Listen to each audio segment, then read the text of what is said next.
ଠାକୁର ପୂଜା ସବୁ ସରିଲାଣି। ଆଉ ଏବେ ମୁଁ ଟିକେ ପ୍ରସାଦ ସାରିବି, ପାଣି ଟିକେ ପିଇବି, ପାଣି ବି ପିଇନି ତ ପାଣି ଟିକେ ପିଇବି, ତାପରେ ଚା ଟିକେ ପିଇବି, ତାପରେ ଯାଇକି ଭୋଗ ପାଇଁ ପୁଣି ଆଉଥରେ ପ୍ରିପାରେସନ୍ କରିବି ଅନ୍ନ ଭୋଗ, ଯେଉଁଟାକି ମୁଁ ସିମ୍ପଲ୍ ଡାଲମା ଆଉ ଘି ଅନ୍ନ କରେ, ଯେଉଁଟାକି ନାରାୟଣଙ୍କ ପାଖରେ ସ୍ୱୟଂ ବିଷ୍ଣୁଙ୍କ ପାଖରେ ମୁଁ ଗୋଟେ ଭୋଗ ଲଗାଏ। ଏଇଟା ଦେଖନ୍ତୁ ମୋର ଗୋଟେ ପୂଜାପୂଜି ଦେଖନ୍ତୁ ସରିଗଲାଣି, ତୁଳସୀ ପୂଜା ବି ସରିଗଲାଣି, ଆଉ ଏ ପୂଜା ବି ସରିଗଲାଣି ଦେଖିପାରୁଥିବେ। ଠାକୁର ପୂଜା ମୁଁ କିଛି କଦଳୀ ଭୋଗ ହିଁ ଲଗେଇଛି, କଦଳୀ ଟିକେ ମୁଁ ସାରିବି ତ କଦଳୀ ଭୋଗ ମୁଁ ଲଗେଇଛି ଠାକୁରଙ୍କ ପାଖରେ। ତ ଚାଲନ୍ତୁ ଭିଡ଼ିଓରେ ଯୋଡ଼ି ହେଇକି ରୁହନ୍ତୁ, ଆଉ ଯିଏ ନୂଆ ଅଛନ୍ତି ସବସ୍କ୍ରାଇବ୍ କରିବାକୁ ଜମାରୁ ଭୁଲିବେନି, ଭିଡ଼ିଓଟାକୁ ଲାଇକ୍ କରିଦେବେ, ସିଓର ସପୋର୍ଟ କରିବେ, ଆପଣଙ୍କ ନିଜର ଭଉଣୀ ଭାବିକି ସିଓର ସପୋର୍ଟ କରିବେ। ଆଉ ଚାଲ ଭିଡ଼ିଓକୁ ଯୋଡ଼ି ହୁଅନ୍ତୁ, ଆଗକୁ ଦେଖି ଚାଲନ୍ତୁ। ତ ଏଇଟା କଦଳୀ ଭୋଗଟା କାଢ଼ି ଦେଉଛି ଠାକୁରଙ୍କର।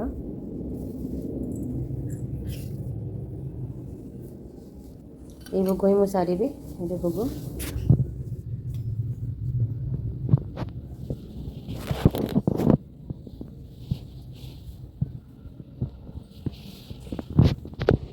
এই ଭୋଗଟା ହିଁ ମୁଁ ସାରିବି ଏବେ। ଆଉ ସ୍ୱାମୀଙ୍କ ପାଇଁ ଟିକେ ରଖି ପୂଜାପୂଜି ସାରିକି ଭୋଗ ମୁଁ ଟିକେ ସାରିଥିଲି ଆଉ ହଜବେଣ୍ଡକୁ ମଧ୍ୟ ଦେଇଥିଲି। ତାପରେ ମୁଁ ଆସିଯାଇଥିଲି କିଚେନକୁ ହଜବେଣ୍ଡଙ୍କ ପାଇଁ ଲଞ୍ଚ ବକ୍ସ ପ୍ରିପାରେସନ୍ କରିବାରେ। ତ ମୁଁ ଏଠି ବନେଇଥିଲି ଜିରା ରାଇସ୍ ଆଉ ମସରୁମ୍ କରି, ମସରୁମ୍ ଗ୍ରୀନ୍ ମଟର ଦେଇକି ମସଲା କରି ବନେଇଥିଲି, ଆଉ ଦହି କାକୁଡ଼ି ସାଲାଡ଼ ବନେଇଥିଲି ତାଙ୍କ ମନପସନ୍ଦର। ତାପରେ ମୁଁ ଏଠି ମାନେ ରେଡ଼ି ବି କରିଦେଲି, ତ ହଜବେଣ୍ଡକୁ କହିଦେଲି ଆଉ ଏଠି ଲଞ୍ଚ ବକ୍ସ ରେଡ଼ି ହେଇଗଲା। ତ ସେ ଚା ପିଇଲେ ଆଉ ବ୍ରେକଫାଷ୍ଟ କରିକି ଚା ପିଇକି ଅଫିସ୍ ଚାଲି ଯାଇଥିଲେ ଲଞ୍ଚ ବକ୍ସକୁ ଧରିକି। ତାପରେ ମୁଁ ଏଠି ଆସିଯାଇଥିଲି କିଚେନକୁ, କାହିଁକିନା ମୋତେ ଟିକେ ଝାଡ଼ି ପିଇବାର ଅଛି। ତ ମୁଁ ମୋ ପାଇଁ ଟିକେ ଚା ଟିକେ ପିଇଲି, କାହିଁକି ତା ଆଗରୁ ମୁଁ ଟିକେ ଗ୍ୟାସ୍ରେ ପୋଛାପୋଛି କରିଥିଲି, କାହିଁକିନା ମୁଁ ମସରୁମ୍ କରି ଯେଉଁ ବନେଇଥିଲି ନା ତାହେଲେ ଟିକେ ପିଆଜ ପକାଇଥିଲି, କାହିଁକି ହଜବେଣ୍ଡଙ୍କ ପାଇଁ ସିଏ ତ ଉପବାସ କରୁନାହାନ୍ତି ନା, ସେଥିପାଇଁ ଗ୍ୟାସ୍ ଫ୍ୟାସ୍ ପୋଛାପୋଛି କରିକି ମୋ ପାଇଁ ଆଉଥରେ ପୁଣି ଚା ବନେଇଲି। ଚା ପିଇକି ଦେଖନ୍ତୁ ଆପଣମାନଙ୍କୁ ମଧ୍ୟ ସେୟାର କରିଦେଉଛି, ମୁଁ ଯେକୌଣସି ଉପବାସ କଲେ ନା ମୁଁ ଚା ଟିକେ ପିଏ ଯେମିତି ହେଲେ, କାହିଁକିନା ଚା ଟିକେ ପିଇଲେ ନା ଏନର୍ଜି ଆସିଯାଏ। ଏଟଲିଷ୍ଟ ଦିନକୁ 2 ଥର ତ ମୁଁ ଚା ପିଏ, କାହିଁକିନା ଏଇଟା ଗୋଟେ ହ୍ୟାବିଟ୍ରେ ହେଇଯାଇଛି ଆଉ ସେଇଟାକୁ ବି ବନ୍ଦ କରିପାରିବିନି। ଆଉ ଯେଉଁମାନେ ଚା ଲଭର୍ ସେମାନେ ଏଇଟା ଜାଣିପାରୁଥିବେ। ଆଉ ଏଠି ତ ମୋର ସବୁ ପ୍ରାୟ କାମ ସରିଗଲାଣି, ଖାଲି ମୋତେ ଏବେ ମାନେ ଠାକୁରଙ୍କ ପାଇଁ ଭୋଗ ପ୍ରିପାରେସନ୍ ଲାଗିବାର ଅଛି। ତ ଆଉ କିଛି ଟେନସନ୍ ନାହିଁ, ତ ସେଥିପାଇଁ ମୁଁ ଆଉଥରେ ପୁଣି ଯେହେତୁ ଚା ଫା ବନେଇଥିଲି ନା, ତ ଆଉଥରେ ଟିକେ ଗ୍ୟାସ୍ ଫ୍ୟାସ୍ ଟିକେ ପୋଛାପୋଛି କ୍ଲିନିଂ କରିଦେଉଛି। ଏଠି ଇଣ୍ଡକ୍ସନ୍ ବି କ୍ଲିନିଂ କରିଦେଉଛି, ତାପରେ ଗ୍ୟାସ୍ ବି ପୋଛାପୋଛି ଟିକେ କରିଦେଉଛି, କି ଯେହେତୁ ଠାକୁରଙ୍କ ପାଇଁ ଭୋଗ କରିବି ନା, ତ ସବୁ ଟିକେ ପରିଷ୍କାର ଦରକାର। କାଳେ ଟିକେ ମାନେ ପିଆଜ ରସୁଣ କିମ୍ବା ତେଲ ପଡ଼ିଯାଇଥିବ ଛିଟକା, ତ ସବୁଆଡ଼େ ପୋଛାପୋଛି କରିକି କ୍ଲିନିଂ କରିଦେଲି। ତାପରେ ମୁଁ କାଢ଼ିଲି ଏ ଯେଉଁ ଠାକୁରଙ୍କ ପାଇଁ ଯେଉଁ ବାସନ ମୁଁ ରୋଷେଇ କରେ, ଏଇଟା ୱିଥାଉଟ୍ ଓନିଅନ୍ ଗାର୍ଲିକ୍ ମୋର ଏଇ ବାସନ। ମୁଁ ଏଥିରେ କିଛି ବି ତେଲ କିମ୍ବା ପିଆଜ ରସୁଣ ମୁଁ ଏଥିରେ ଏଡ଼୍ କରିନଥାଏ ଏଇ ବାସନରେ। ଏଇଟା ମୁଁ ଭଲ ବାସନ ରଖିଥାଏ, ଯେଉଁଟାକି ଠାକୁରଙ୍କ ପୂଜାପୂଜିରେ ହିଁ ଏଇଟା କାମରେ ଲଗାଏ। ତ ସେଥିପାଇଁ ଉପରେ ତାକୁ ଟେକିକି ଯେତେବେଳେ ମୋ ଦରକାର ଆସେ ନା, ତାକୁ ମୁଁ ୟୁଜ୍ କରେ। ତାପରେ ତାକୁ ଧୁଆଧୁଇ କରିକି ପୋଛାପୋଛି କରିକି ପୁଣି ଡ୍ରାଏ ହେଇସାରିଲା ପରେ ତାକୁ ମୁଁ ଉପରେ ଟେକି ଦିଏ, ଯେମିତିକି କାଳେ ମନେ ପଡ଼ିବନି ୟୁଜ୍ ହେଇଯିବ ନା, ତ ସେଥିପାଇଁ ତାକୁ ଅଲଗା କରିଦିଏ। ଆଉ ଏଇଠି ଦେଖନ୍ତୁ ତାକୁ ମୁଁ କାଢ଼ିକି ପୁଣି ଆଉଥରେ ତାକୁ ମଜାମଜି କରିକି ଧୁଆଧୁଇ କରିକି ରଖିଦେଉଛି, କାହିଁକିନା ପୁଣି ମାନେ ଯେତେବେଳେ ବି ୟୁଜ୍ କରେ ନା, ତାକୁ ମୁଁ ଆଉଥରେ ଏମିତି ଧୋଇକି ରଖେ, ଧୋଇକି ପାଣି ନିଗାଡ଼ି ଦେଇକି ତାପରେ ମୁଁ ରୋଷେଇ ଏଠି ଷ୍ଟାର୍ଟ କରେ। ଦେଖନ୍ତୁ ମୁଁ ଏଠି ସବୁ ଧୁଆଧୁଇ କରିଦେଉଛି। ଆପଣମାନେ ଏମିତି ଯେତେବେଳେ ପୂଜାପୂଜି କରୁଛନ୍ତି କିଛି ଅଲଗା ବାସନ ନା ସେଇ ବାସନରେ ରୋଷେଇ କରୁଛନ୍ତି, ମୋତେ କମେଣ୍ଟ କରିକି ଜମାରୁ ଭୁଲିବେନି। ଗ୍ୟାସ୍ ଫ୍ୟାସ୍ ବି ପୋଛାପୋଛି କରିଦେଲେ ଟିକେ,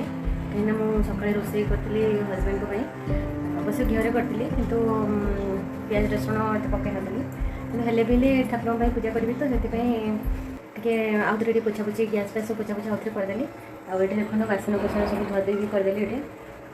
ଦେଖିପାରୁଥିବେ ଏତିକି ବାସନ ମୁଁ ଏବେ ୟୁଜ୍ କରିବି, ତ ସେଥିପାଇଁ ଏ ବାସନ ମୋର ଅଲଗା ରହିଥାଏ ଠାକୁରଙ୍କ ପାଇଁ କେବଳ ୟୁଜ୍ ହୁଏ। ଠାକୁରଙ୍କର ଯେତେବେଳେ ଭୋଗ ମୁଁ ପ୍ରସ୍ତୁତ କରେ ଏସବୁ ବାସନ ୟୁଜ୍ କରେ। ବିନା ପିଆଜ ରସୁଣ ଏଇଟା ମୁଁ ୟୁଜ୍ କରେ,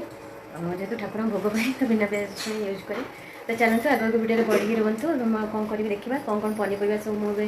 କାଟିବି। ପ୍ରଥମେ ପନିପରିବା କାଟାକାଟି କରିଦେବି। ପ୍ରଥମେ ଡାଲି ପାଇଁ ଟିକେ ମୁଗ ଡାଲିଟା କରିବି, ତ ମୁଗ ଡାଲିକୁ ପ୍ରଥମେ ଭାଜାଭାଜି କରିଦେବି ଟିକେ, ଆଉ ବଘାରି ଦେବି। ତାପରେ ମୁଗ ଡାଲିଟା ବସାଇଦେବି, ସେପଟେ ଭାତ ବସାଇଦେବି, ତାପରେ ପନିପରିବା କାଟାକାଟି କରିଦେବି, ତ ଜଲ୍ଦି ହେଇଯିବ। ହେଇଗଲାଣି 12ଟା ହେଇଗଲାଣି, ତ ଆଟଲିଷ୍ଟ 2 ଘଣ୍ଟା ଭିତରେ ମୋର କାମ ସବୁ ସରିଯିବ। जल्दी एथर सजीव लगुच आशा करूँ सब तो मोर से सरला बेले 3टा 4टा ही होची तो कौन करवा चलते देखा देखा जाऊ केतटा टाइम होची भगवान केतटा भगवान को आशीर्वाद रही थो भोग प्रस्तुत करी तो भगवान को आशीर्वाद निहा जरूरी तो चलते वीडियो को जोड़ी रुहतु आते सब्सक्राइब करदे चैनल जी सब्सक्राइब करना वीडियो को लाइक करेंगे बहुत परिश्रम वीडियो एडिटिंग करा पड़ी वीडियो सब करा पड़ी तो से प्लीज मो परिश्रम फल आपते देवे तो चलते जोड़ी रुहतु मोर आज शाढ़ीटा केमती लगुच आपको सियोर कहे बहुत दिन पर मुझे आज लुगा पिंधि सतरे विश्वास करें मत शाढ़ी पिंधा बहुत भल लगे किंतु शाढ़ी पिंधुनी कहीं शाढ़ी पिंधिले सब कम दाम कराटा बहुत कष्ट हो मो पक्षे मोर अभ्यास ना ना जी अभ्यास था किसी असुविधा ही ना से एक्चुअली कटन लुगाटा कटन लुगा बेसी थर भी पिंधे सब गोटे दुथर नुआटा माने नुआटा यहाँ सब गोटे दुथर पिंधि यहाँ भल लुगाटा तो माने बिना प्याज रसुण मैंने खाई यहाँ पिंधिकी किसी भी तो से भोग प्रस्तुत करी तो से लुगाटा पिंध पकड़ी से चलते वीडियो जोड़ी रुहतु सब्सक्राइब न करते सब्सक्राइब कर दिंतु वीडियो को लाइक करूँ कमेंट करने जमार बुलेनी मो वीडियो केमती लगे चलते कंटिन्यू वीडियो को देखूँ मो सहित जोड़ी रुहतु जमीक मुझे कहली बासन गुड़ाक सब धुआधुई करदेली तो से पानी जाक टे निगाड़ी दूची मु मोर रोषे स्टार्ट करी ये सब कम जहाँ आगुरी सारी ना माने रोषे कर इजी हो जाए तो से सब आगुरी मु सारी दिए एतिकी बासन मु यूज करे बेसी अधिका तो रखीनी माने भल जो बासन थाए जी मत जरूरी से रखी आ देखु ये जो दस्ताटा भी भल से धोईदेली कहीं से मसला रेडी करी ही तो मु भल से धुआधुई करके ड्राई करदेली मु मोर ये रोषे स्टार्ट कली ठाकुर महालक्ष्मी ना माने महालक्ष्मी को स्मरण करके मु मोर रोषे स्टार्ट कली ये देखु मोर मुग डाली नहीं मुग डाली गोटे कप प्राय नहीं मुग डाली को तापर जिते गैस ऑन कली पुणी थे महालक्ष्मी को स्मरण कली माँ अन्न देवी को स्मरण कली तापर मुग डाली जो काढ़ी गोटे कप मुग डाली काढ़ी मुझे भाजी दूची आपड़ मु शेयर करी रेसिपीटा जोटा कि हबिष डालमा मैंने वीडियो जोड़ी रुहतु जी कार्तिक मास हबिष व्रत करने को चाहते ये डालमा करके आपण मैंने निजर हबिष व्रत करें और देखो मुग डाली को ना प्रथमे धोईदेवे माने सॉरी मुग डाली को प्रथमे भाजी देवे अधिका भाजी ना जस्ट हल्का तार कंचालिया बास्नाटा जावाई भाजी देवे भाजिकी पानी रे बतुरे देवे जोटा कि सीझा इजी हम जो मैंने प्रेसर कुकर करुँचे तो सी जल्दी सीझे किंतु प्रेसर कुकर मुग डाली बिल्कुल भी भल लगे मते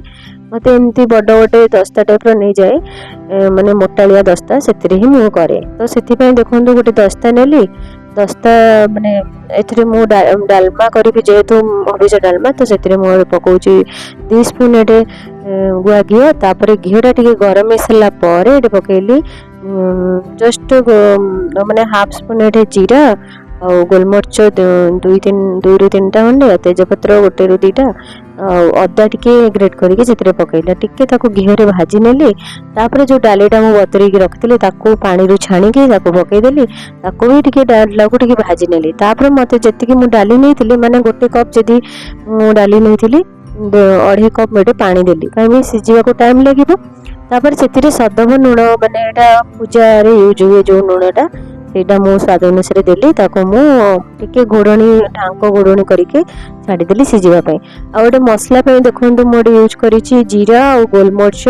गोलमरिचा टे पकईले गोलमरिच गुंड माने गोलमरिचा जो पकईले ना टे रागलिया लगे टेस्ट भी लगे जेहेतु मुझे लंका यूज करूनी तो अदा गोलमरिच ही जहाँ मुझे यूज करी और जीरा तो जीरा को आ गोलमरिच को टिके ड्राई रोस्ट करके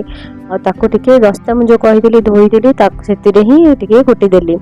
आ दरदरा को मु मसलाटा बनई बहुत ही टेस्ट लगे सांग मैंने जेकोसी आप डालमा कर मसलाटा पकई बहुत बढ़िया लगे आपड़ जदि लंका खाऊँ सुखिला लंका पकई पारे किंतु मुझे लंका खाऊनी कंचा लंका कि सुखिला लंका बिल्कुल भी खाऊनी हबिष अयतारे तो मुझे यूज करनी आपर भात पानी भी बसईदेली भात मत जी माने चाउल दरकार से धोई देकी भल से पानी भात माने चाउल भात बड़े बसईदेली हांडी तापर देखो मझे मझे ना टे घाटी नौथे कहीं तलू को लगिज डालटा तो ये देखो भात मोटे भात पानी बसई देली चाउल भी पकई देली जेहेतु मु अल्प चाउल रखी ना अल्प चाउल मु भात बनाऊँगी तो से डायरेक्ट ही चाउल को धोईकी मु बसईदेली जदि आप बेसी जन अच्छा तो पानी प्रथम गरम करेंगे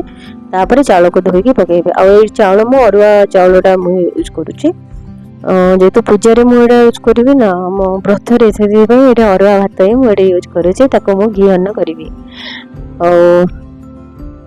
तापर मुझे डालमा जो को पनीपरिया नहीं आपण मानक शेयर करुच्ची एटा मु नहीं कंदमूल सारू आ कंचा कदली गुआर एतिकी मु पकाए माने डालमा रे हबिस डालमा रे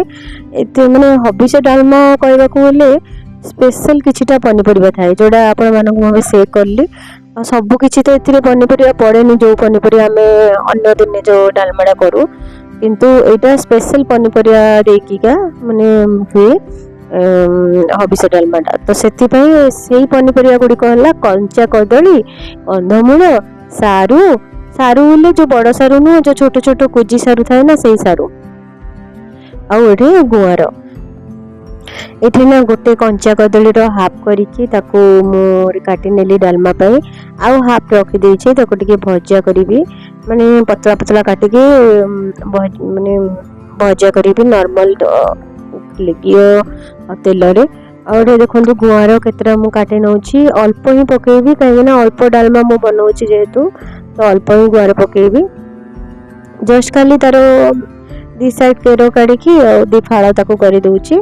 देखो ये मोर रेडी गला हबिस डालमा पे आपण मैंने सब हबिस डालमा को पनीपरिया पकाती मत प्लीज कमेंट करके जनइबे आ देखो डाली भी मत दर सीझा देखी पार्थे मुझे आपण मानक देखो डालटा कौ टाइप सीझी जस्ट हाफ कुक हो सारा पर डालटा पनीपरिया जो काटिक रखी थी छाणिकी पकईदेवे आती माने जिते भी हबिस माने करे व्रत हबिस माने मु सोमवार ही करे अच्छा माने स्त्री लोक माने मास सारा से माने एमती हबिस पूजा करती किंतु मु प्राय माने जितेबले मु जानिली कौन पूजा पूजी से दिन ही मोरे सोमवार करे कार्तिक मास सोमवार तो एमती ही मु बनईकी करे खाए आउटे देखो पनीपरिया मु पकईदेली जो पनीपरिया मु काटी आउटे भात भी मोर हो गला माने अन्न देखी पार्थे ताको मु भी गाली देवी और देखो हाफ जो कदली थिले मु कहूली ना ताको मु भजा करी तो ताको चोपा छड़ी की पूरा पतला पतला करी काटिदेली जस्ट माने गोटे 5-10 मिनिट जमती रेडी हो जीवो कदली तो भजा बेसी टाइम भी लगे नी से जल्दी सीझी जाए तो से पतला पतला करी काटिदेली ताको मु खाली सिंपल जीरा जीरा और घी लुण देकी मु जस्ट सिंपल भजा करी तो ताको मु काटिकी छाणिकी रखीदेली ताको पकईदेवी आठ देखो गुआर टिके काटी नौची कहीं गुआर टिके भी भजा करी तो से गुआर टिके भी काटी नौची आठी मीडियम साइज कटिंग करुच्ची अधिक बड़ नुह कि अधिक सान नुह देखी पार्थे भात हो मु गाड़ी नौची आमती ना सब गोटे गोटे एमती करू करू कुआडे टाइम पड़े जना पड़े कहीं शीत भी आसीगला ना शीत दिन बेला कुआडे दिन बेला चली जाए जना भी पड़े आ शीत दिन तो दिन माने दिन छोट राति बड़ हो जाए राति टाइम जाएनी तो ये करू करू प्राय होगला माने 1:30 पाखापाखि होगला देखो डालमा मोर भी माने आसलानी से किसी जीरा जो मसलाटा करथिली ना डालमा मसलाटा हबिस डालमा मसलाटा सेटा टी पकईदेली अल्प टिके घी देदेली आ 2 मिनिट फुटिया को छाड़ीदेली से भितर मुझे देखो कौन करुच्ची टिके जस्ट गोटे स्पून एठे देली घी देला परे गोटे माने जस्ट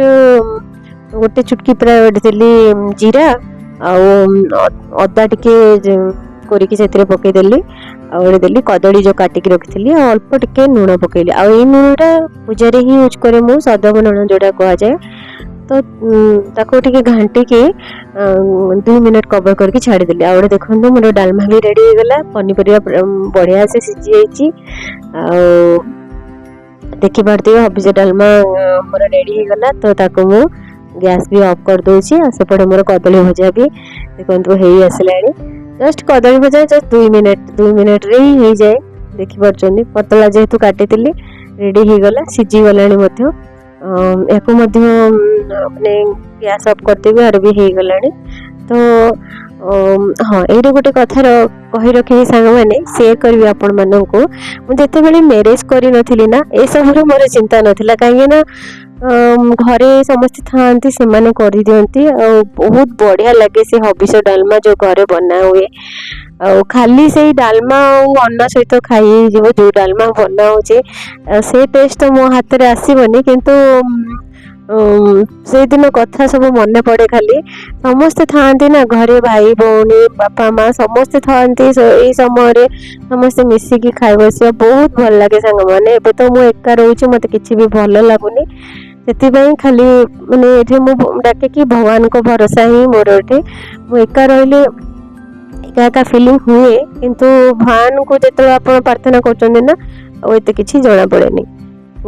ତାପରେ ଦେଖନ୍ତୁ, ମୁଁ ଗୋଟେ ଗୁଆଁର ଭଜା ବି ଟିକେ କରିଦେଲି ସେଇ ତରିକାରେ ହିଁ, ଯେଉଁଟା ମୁଁ କଦଳୀ ଭଜା ଯେମିତି କଲି ସେମିତି। ଜଷ୍ଟ ଜିରା ଗୁଣ୍ଡ ଟିକେ ଏଠି ପକେଇଲି, ତାପରେ ତାକୁ ମୁଁ କଭର କରିକି ଛାଡ଼ିଦେଲି। ତାପରେ ଏଠି ମୁଁ ଗୋଟେ କାକୁଡ଼ି କାଟି ନେଉଛି, ମାନେ ଗୋଲ ଗୋଲ କରିକି। ଆଉ ଅଦା ଟିକେ ମୁଁ ଏଠି କାଟିକି ରଖୁଛି, କାହିଁକିନା ମୁଁ ଟିକେ ଅଦା ଖାଏ। ଆଉ ସେଥିପାଇଁ ଅଦାଟାକୁ ମଧ୍ୟ କାଟିକି ପରିଷ୍କାର କରିଦେଉଛି। ଆଉ ଦହି ଟିକେ ନେଲି, ପୂଜା ଦହିରେ ପକେଇବି, ମାନେ ପୂଜାରେ ଟିକେ ଦହି ବି ନେବି। ତ ଦେଖନ୍ତୁ, ଏଇଟା ମୋର ଗୁଆଁର ଭଜା ବି ହେଇଗଲା। ଇଏ ବି ଜଲ୍ଦି ସିଝିଯାଏ ସାଙ୍ଗମାନେ, ଜଷ୍ଟ ଗୋଟେ 5 ମିନିଟ୍ରେ, କାହିଁକି ଏଇଟା ବେଶୀ ସମୟ ଲାଗେନି ସିଝିବା ପାଇଁ। ମୋର ଏଠି ପ୍ରାୟ 2ଟା ନ ହଉଣୁ ହିଁ ମୋର ରୋଷେଇ ସବୁ ଫାଇନାଲି ହେଇଗଲା। ତାପରେ ସବୁ ଯାକକୁ ନା ତୁଳସୀ ପତ୍ର ପକେଇକି, ମାନେ କୁହାଯାଏ କି ଆପଣ ଯଦି ଭଗବାନଙ୍କ ପାଇଁ ରୋଷେଇ କରୁଛନ୍ତି, ତାକୁ ଯଦି ତୁଳସୀ ପତ୍ରରେ ଆପଣ ପକେଇଦେବେ, ତାହେଲେ ଯଦି ବା କିଛି ଭୁଲ ଭଟକା ଥିବ ରୋଷେଇରେ, ସବୁ ମାପ ହେଇଯିବ ଆଉ ସବୁ ପବିତ୍ର ହେଇଯିବ। ତୁଳସୀ ପତ୍ର ପଡ଼ିଲା ମାନେ ସବୁ ପବିତ୍ର। ତ ସେଥିପାଇଁ ମୁଁ ଯେତେବେଳେ ବି ଭୋଗ ଲଗାଏ, ଭୋଗ ରୋଷେଇ କରେ, ସେଥିରେ ମୁଁ ତୁଳସୀ ପତ୍ରଟି ପକେଇଦିଏ। ନହେଲେ କଦଳୀ ପତ୍ର ଯଦି ଆପଣ ଅଛି, କଦଳୀ ପତ୍ର ଢାଙ୍କୁଣୀରେ ଢାଙ୍କି ଦେବେ, ଆଉ କାହା ନଜର ବି ଲାଗିବନି। ସେଟା ଠାକୁରଙ୍କ ଭୋଗକୁ ବି ଲାଗିଯିବ। ଆଉ ଗୋଟେ ଦେଖନ୍ତୁ, ମୁଁ ଠାକୁରଙ୍କ ପାଇଁ ଏଇଟା ମୁଁ ଥାଳି ବାଢ଼ି ନେଉଛି, ଭୋଗ ଯେହେତୁ କରିବି। ତ ସେଥିପାଇଁ ଅନ୍ନ, ତାପରେ ମାନେ ହବିଷ ଡାଲମା, ଆଉ ଗୁଆଁର ଭଜା, କଦଳୀ ଭଜା, ତାପରେ ଟିକେ ଦହି ଆଉ କାକୁଡ଼ି, ଏଇଟା ମୁଁ ବାଢ଼ି ନେଉଛି ପ୍ଲେଟ୍ରେ। ଆଉ ଏଇଠି ଦେଖନ୍ତୁ, ମୁଁ ତ କଦଳୀ ପତ୍ର ମାନେ ସକାଳୁ ମୋ ହଜବେଣ୍ଡକୁ କହିଥିଲି କଦଳୀ ପତ୍ର ଯଦି ମିଳିବ ଆଣିବ, ତ କଦଳୀ ପତ୍ର ସେ ପାଇଲେନି ଦୋକାନରେ। ତ ଏଇଠି ତ ସେମାନେ କିଛି ଜାଣନ୍ତିନି, କାର୍ତ୍ତିକ ମାସ ପୂଜା ଏମାନେ କିଛି ଏଠି ଜାଣନ୍ତିନି। ଯୋଉଟା ମୁଁ ବେଙ୍ଗଲୋରରେ ରହୁଛି, ସେଟା କିଛି ବି ଏତେ ଜାଣନ୍ତିନି। ଆଉ ଯେହେତୁ ହଜବେଣ୍ଡଙ୍କ ଅଫିସ୍ ବି ଥିଲା ସକାଳୁ, ସେ ବେଶୀ ବି ସେ ମାନେ ଫୋର୍ସ ବି କଲେନି କଦଳୀପତ୍ର ପାଇଁ। କିନ୍ତୁ ମୋତେ ଇଚ୍ଛା କଦଳୀପତ୍ରରେ ଭୋଗ କରିବାକୁ ଠାକୁରଙ୍କୁ, ଆଉ ନିଜେ ବି ଖାଇବାକୁ। କିନ୍ତୁ ଯେହେତୁ ଅଫିସ୍ ଥିଲା ହଜବେଣ୍ଡଙ୍କର, ତ ସେଥିପାଇଁ ମୁଁ ଆଉ ଏତେ କିଛି କହିଲେନି। ଆଉ ପାଇଲେନି ମଧ୍ୟ, ସେ ଯାଇଥିଲେ ଯେତେବେଳେ ବାହାରକୁ, ମାନେ କ୍ଷୀର କିମ୍ବା ଦହି ଆଣିବାକୁ। ତ ସେମିତି ହିଁ ମୁଁ ଭୋଗ କରିନେଲି। ଆଉ କ'ଣ କରିବା, ଏଇଠି ତ ବାହାର ଜାଗାରେ ରହିଲେ ସବୁ ଜିନିଷ ଆଭେଲେବୁଲ୍ ନଥାଏ। ଯେତିକି ଅଛି ସେତିକିରେ ହିଁ ମୁଁ ଏଠି ଚଳେଇ ନିଏ। ଆଉ ଏଠି ଦେଖନ୍ତୁ, ମୁଁ ଠାକୁରଙ୍କ ଭୋଗ ଯେହେତୁ କରିବି, ଦୀପ ଫାଷ୍ଟ ଦେଇ ଦେଉଛି ଠାକୁରଙ୍କୁ, ଫୁଲ ଟିକେ ବି ଦେବି। ତାପରେ ଏଠି ଦେଖନ୍ତୁ, ଠାକୁରଙ୍କ ପାଖରେ ଦୀପ ଦେଉଛି। ଆଉ ତାପରେ ମୁଁ ଭୋଗ କରିସାରିଲା ପରେ ଆପଣମାନଙ୍କ ସହିତ କଥା ହେଉଛି, ଦେଖି ନିଅନ୍ତୁ। ଆଉ ଏମିତି ନିଜେ ରୋଷେଇ କରିକି, ପବିତ୍ର ମନରେ ନିଜେ ରୋଷେଇ କରିକି ଠାକୁରଙ୍କୁ ଭୋଗ ଲଗେଇକି, ମାନେ ଯେତେ ଖୁସି ଲାଗେ ନା, ବିଶ୍ୱାସ କରିବେନି, ବହୁତ ଖୁସି ଲାଗେ। ଆଉ ଆପଣମାନେ ଯେଉଁମାନେ କରୁଛନ୍ତି ହବିଷ ବ୍ରତ, ସିଓର ଏମିତି ଭୋଗ କରିକି ଠାକୁରଙ୍କ ପାଖରେ ଭୋଗ ଲଗାନ୍ତୁ, ବହୁତ ଭଲ ଲାଗିବ ସିଓର। ମୋତେ ବି ସେମିତି ଭଲ ଲାଗେ, ଆଉ ମନରେ ଗୋଟେ ଶାନ୍ତି ଲାଗେ। ଆଉ ଏମିତି ଭୋଗ ଠାକୁରଙ୍କ ପାଖରେ ଲଗେଇକି, ଯେକୌଣସି ବି ଯାହା ବି ଆପଣ ବନେଇକି ଠାକୁରଙ୍କ ପାଖରେ ଭୋଗ ଲଗେଇବେ, ତାକୁ ଯେତେବେଳେ ଆପଣ ଗ୍ରହଣ କରିବେ ନା, ମାନେ ସେ ଭୋଗ ପବିତ୍ର ପରିକା ଲାଗେ। ଯେମିତି ମାନେ ପୁରା ବହୁତ ଭଲ ଲାଗେ ସାଙ୍ଗମାନେ। ସେଟା ମୁଁ ମାନେ ଶବ୍ଦରେ ମୁଁ ତାକୁ ଫିଲିଙ୍ଗସଟା ଜଣେଇ ପାରିବିନି, ଏତେ ମନଟା ଖୁସି ଲାଗେ। ଆଉ ଚାରିଆଡ଼େ ପରିବେଶ ବି ପଜିଟିଭ ଫିଲିଙ୍ଗ ହୁଏ। ଆଉ ମନରେ ଯାହା ବି ଯଦି ନେଗେଟିଭ ଭାବନା ରହିଥାଏ ନା, ଏମିତି ପୂଜା କଲେ ନା ତାର ନେଗେଟିଭ ଭାବନା ଚାଲିଯାଏ, ଆଉ ପୁରା ପଜିଟିଭ ଫିଲିଙ୍ଗ ହୁଏ। ତ तो से मन निर्मल भी लगे बहुत खुशी लगे सामने मैंने गोटे आत्मा गोटे शांति लगे तो से सियोर एमती निजे रोषे करके ठाकुर पाखे भोग लगातु बहुत भल लगे आपण मानक मुझा कहूँ सियोर तो चलतु मोर भी भोग ये रेडी हो गला जमीक मोर आगुरी भिडियो देखिले ठाकुर भोग लगे चलतु भोग मुझे लगे सारे ये देखिपे ठाकुर डालमा भात अरुआ माने घी अन्न डालमा और किछटा भजा भजी करके ठाकुर को भोग लगे सब घीरे ही करके भोग लगे जेहेतु आज सोमवार अच्छी तो मोर भी व्रत तो देखो ये पूजा पूजी तो सरीगला देखिपे ये पूजा पूजी सब सरीगला ठाकुर पाखे चलते ये मोर भोग ग्रहण करी भिडियो जोड़े रुहतु भिडियो को लास्ट जाए देखु सब्सक्राइब करना सब्सक्राइब कर दिखाँ लाइक शेयर करने को जमार भूल है फ्रेंड्स आओ देखिपे मोर पूजा पूजी तो सरीगला आगे देखो मुझे कौन कौन सब करा घी अन्न एला कदली भजा हबिष डालमा ये घुआर भजा आ काकुड़ी अदा दही तो चलो ए खाइबा खाइबा भोग खाई सारिबा तापर आपण मन सहित कथा होचे ओके चलतु ये मोर हबिष डालमा कौन देखा भात सब बाजी ये हबिष डालमा सब भोग चलतु ये खाइबा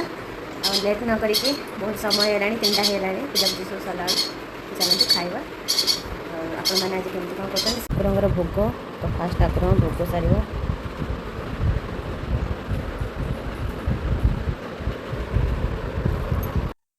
तो सब पूजा पूजी तो सरी जाइथिला तापर मो भोग माने बाड़ी नेली अल्प किछटा भोग मो हस्बैंड को रखीदेली किछटा भोग मो थाली रे भी बाड़ी नेली प्रथम भोगटा खाई नेली तापर माने जो मो बाड़ी थी डालमा सहित भात जहाँ भी मोर पूजा रे थिला से सब मु खाई नौची बहुत खुशी लगे सांग माने एमिति बने कि माने शुद्ध शाकाहारी भोजन एमती निश्चय मास को थे बन कि खातु आउ तो कार्तिक मास चली तो कार्तिक मास चारिआडे परिवेश बहुत भल लगे और देखो खाई सारिकी सब कम सरू सरू मोर 4टा माने धुआ धुई सब करू करू 3:30 4टा होता मुझे ही वीडियो एडिटिंग कर लगी जाइए जेहेतु मोर व्रत थिला उपवास थिला तो मुझे बिल्कुल भी सोएनी उपवास व्रत एमती हो तापर गछरे टिके पानी देली एमती हो काम कुआडे समय चलीगला जना पड़ानी संध्या होता तापर मु संध्या धूप भी ठाकुर को देली ठाकुर को टिके वृंदावती को संध्या धूप देली आउ ठाकुर को संध्या धूप देली आपण मानक मो वीडियोटा केमिति लागला मते शेयर कमेंट करके जनइबे जेहेतु मोर एटा नुआ चैनल अच्छी आपण मानक सपोर्ट निहाती जरूरी सांग माने तो श्योर मते सपोर्ट करंतु वीडियो को लास्ट में देखंतु आ वीडियोटा रे जदि आपण मानक किछिटा जदि भलो लागिछि तो श्योर कमेंट करिया को जमार भूलिगेनी आपण मानक जदि किछिटा एथिरु शिखिबा को मिलुछि तो श्योर मते कमेंट करके जनइबे को पार्टटा आपण मानक भल लगिला और आपण माने ताको मते ग्रहण करिया को चाहुचंती श्योर कमेंट करके मते कहिबे और देखो वृंदावती मुझे दीप लगेदेली और मु संध्या धूप दूची संध्या धूप प्राय ना ये जल्दी ही संध्या हो मैंने 6टा हो गले संध्या हो जाए और 6टा 10 15 6:30 बेले पूरा अंधार हो जाए सांग मैंने केते शीघ्र माने टाइम चली जाए जना पड़ेनी आउ जो रात्रि समयटा बिल्कुल भी जाएनी बहुत माने जमती लगे कि राति बहुत समय रही जाते समय तो कहला शीत दिन बेल कुआडे चली जाए जना भी पड़ेनी और देखो संध्या धूप दे सारापर आप मोर शेयर करुच्ची देखो हस्बैंड आसिले 7:30 8टा होगला सी ऑफिस आसी जाते मत कहले तुमर आज उपवास अच्छी मुझे आज बनैबी चा सकाल काम तुम बिजी रोच टायर्ड हो जाइए मुझे गरम गरम चा बनैबी तो देखो चा बनैले मत देले बहुत बहुत धन्यवाद भी देली आमती स्वामी समस्त को मिलू से मुझे रखी नेली स्वामी हाथ गोटे चा पी देले पूरा हालिया कमी जाऊँ ना कौन कहली कि कहला तापर एटे मु चा हस्बैंड एटे चा पिउचंती बहुत बढ़िया लगला संग माने आज श्योर चैनल को सब्सक्राइब कर देबे जदी चैनल रे नुआ छंती वीडियो को लाइक कर देबे फेसबुक पेज रे थिले फॉलो कर देबे एटे देखंता हम सोनू सोनी को बेबी और मानकर ना कोन देबी कमेंट रे मते शेयर जणेबे रहउची धन्यवाद बाय बाय जय जय।